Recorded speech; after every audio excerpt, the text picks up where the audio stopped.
TV వీక్షిస్తున్న ప్రేక్షకులందరికీ నమస్కారం. ఈ రోజు ముఖ్యాంశం ఏంటంటే విజయవాడలో వరదలు వచ్చి అప్పుడు 5 రోజులు దాటి 6వ రోజు కూడా చేరిపోయింది. కానీ ఇప్పటి వరకు ఎటువంటి సాయం కూడా సరిగ్గా ముఖ్యంగా బడుగు బలహీన వర్గాలకి ఎవరికి కూడా అందలేదని విషయం అర్థమవుతుంది. కేవలం అపార్ట్మెంట్ లో ఉన్న వారికి మాత్రమే హెలికాప్టర్ ద్వారా జార విడుస్తూ వెళుతున్నారట. ఈ బీదాబీకి వారికి ఎవరు కూడా సాయం చేసిన పాపాన పోలేదని చాలా మహిళలు అయితేనేమి, చిన్నపిల్లలు అయితేనే, వృద్ధులైతేనేమి విలపిస్తున్నారు.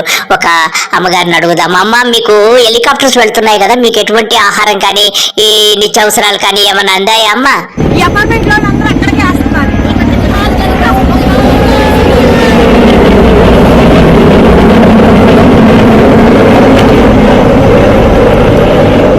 చూశారు కదండి, హెలికాప్టర్స్ కూడా కేవలం అపార్ట్మెంట్స్ పైనే ఫుడ్ ను కానీ నిత్యావసరాలు కానీ వదిలిపెడుతున్నాయి. కానీ ఈ బీద బిక్కు వారికి ఎటువంటి సాయం చేయడం లేదని కూడా మనకి స్వయంగా చూస్తేనే తెలుస్తుంది. ఇకపోతే ఈ వాంబే కాలనీకి ఉన్నటువంటి దరిద్రం ఏంటంటే, ఈ ఏరు పొంగటం వల్ల వీరు ఒక ద్వీపంలో ఇరుకుపోయారు.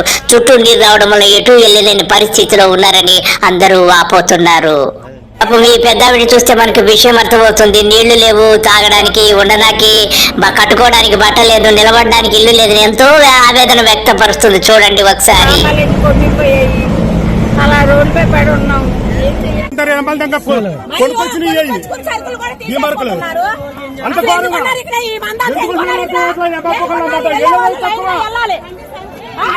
క్యాపిటల్ అన్ని అపార్ట్మెంట్లకే వేస్తున్నారు. ఇళ్లలో ఉన్న వాళ్ళకి ఎవరికి వేస్తున్నారు, సింగిల్ అపార్ట్మెంట్లకి ఎవరికి వేయట్లేదు.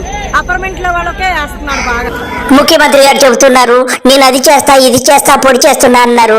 ఏం పొడిచారండి చెప్పండి? ఈ అమ్మగారితో అడిగిన మాటకు మీరు సమాధానం చెప్పండి. మీరందరూ ఇలాగ విలపిస్తుంటే మీరు బుల్డోజర్ ఎక్కి, పడవలు ఎక్కి, హెలికాప్టర్లు ఎక్కి చేతులు ఊపుకుంటూ ఈ ఫోటో షూటింగ్ తప్ప మీరు చేసింది ఏమన్నా ఉందా? ఇకపోతే పవన్ కళ్యాణ్ సరే మీ డీసీఎం అయితే బాత్రూమ్ లెట్రిన్ నుంచే లైవ్ ఇస్తున్నారు. మీరందరూ చేసింది ఏమీ లేదు. మీరు ఒక్కసారి ఆత్మపరిశీలన చేసుకోండి. ఎందుకు ఇలాగ ఇబ్బంది పెడతారు? కనీసం గుక్కెడు నీళ్లు పట్టడి అన్నం పెట్టలేని మీరు మనుషులా చెప్పండి? ఏమైనా ఇచ్చారండి? ఏమైనా నీళ్ళు గాని, ఒక పాలు గాని, ఒక ఉప్మాలు, పాసిపోయిన ఉప్మాలు అడుగుతాను. ఏం తిన్నారు? అపార్ట్మెంట్లు వాళ్ళు వేస్తున్నారు. మాకేమైనా ఉన్నాయి? ఇప్పుడు మీరే చెప్పండి. ఇప్పుడు ఏం పంచుకుంటారు? బాట్లో బాబు నడిపిస్తున్నారు. మాకు ఏటందుకు కూలిపోయి తిన్నారా ఉన్నారా అని ఎవరైనా అడుగుతాండ్రా మమ్మల్ని? బాబు మేము మా పరిస్థితి ఏంటో చెప్పాలి. ముఖ్యమంత్రి గారు విన్నారు కదా పెద్దవాడు చెప్పిన మాటలు. మీరేమో పొడి చేశానంటే ఏం పొడిచారండి మీరు? ఎక్కి బిల్డప్ ఇవ్వడము, కేవలము ఫోటో షూటింగ్స్ కోసము, షూట్ కోసమే మీరు తిరగడం తప్ప మీరు చేసింది ఏం లేదు. ఆయన అయితే ఎప్పుడో లెట్రిన్ లోనో బాత్రూమ్ లోనో డీసీఎం గారు ఉంటారు.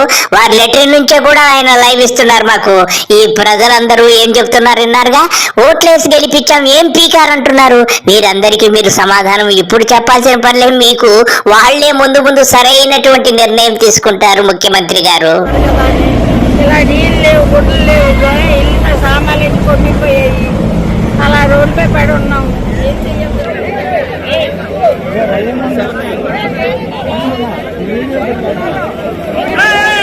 వాంబే కాలనీ వాసుల దౌర్భాగ్యం ఏంటంటే, ఈ యొక్క ఏరు దాటాలంటే ఆ తాడు పట్టుకునే వెళ్ళాలి. తాడు ఇడిచిపెట్టామా జీవితం అయిపోయింది అక్కడికి.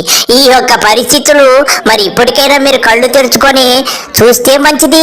లేకపోతే ప్రజలే మీకు గుణపాఠం చెప్పే రోజులు అతి దగ్గరలో ఉన్నాయని నాకైతే పూర్తిగా అర్థమైపోయింది ముఖ్యమంత్రి గారు మరియు బాత్రూమ్ డీసీఎం గారు.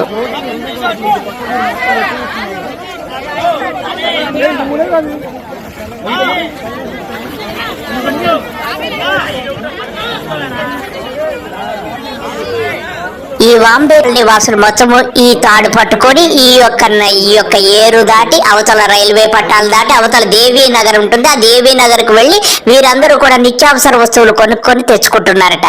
పాలు కేవలం 150 రూపాయలకి మాత్రమే దొరుకుతున్నాయట.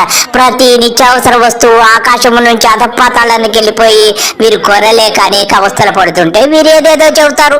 డీసీఎం గారేమో బాత్రూమ్ లో కూర్చొని నా మీద క్రౌడ్ వచ్చి పడిపోతుంది, అందుకే నేను బయటికి రాలేదంటారు. ఈయనేమో బుల్డోజర్ హెలికాప్టర్ ఎక్కుతాడు, పడవ ఎక్కుతాడు, హెలికాప్టర్ ఎక్కుతాడు. ఈయనేమో ఫోటో షూటింగ్లు చేసుకుంటూ ఈయన గడిపేస్తున్నాడు. ఇలాగే గడపండి, ఒక రోజు వస్తుంది. ఆ రోజు మీరు విలపించే కాలము అతి త్వరలో ఉందనిపిస్తుంది. గత ప్రభుత్వం చేసినటువంటి వైఫల్యాల వల్ల వారు ఇప్పుడు ఈ దుస్థితిలో ఉన్నారు. అదే పదవిచ్యుతులై ఇంట్లో కూర్చున్నారు. మీరు కూడా వారు వీరవుతారంటే మీరే వారవుతారు, వారు వీరవుతారు. ఆ కాలం అతి దగ్గరలో ఉందని నాకు బాగా అర్థమైంది. డిసిఎం గారు మరియు నారా చంద్రబాబు నాయుడు ముఖ్యమంత్రి గారు.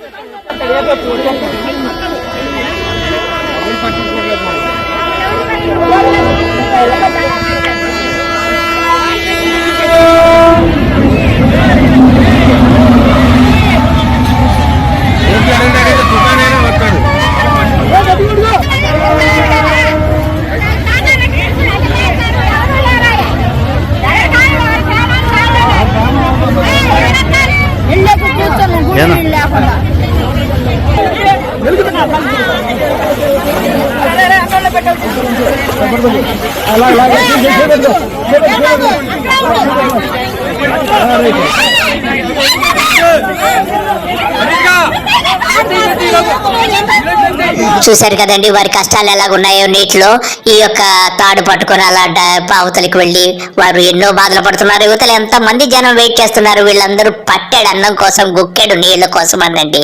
అంతే తప్ప కోట్ల రూపాయలు వారికి అవసరం లేదు. వారి ఆకలి తీర్చేవాడే లేడు కదండి. అది అండి, చూస్తుంటే కన్నీళ్లు వస్తాయి మనకి. అంతకంటే మనం చేయగలిగింది ఏమీ లేదు.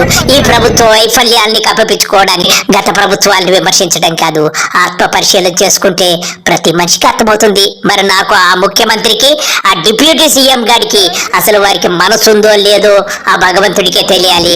వారి విచక్షణకే నేను వదిలేస్తున్నాను. అందరికీ నమస్కారము. బాయ్.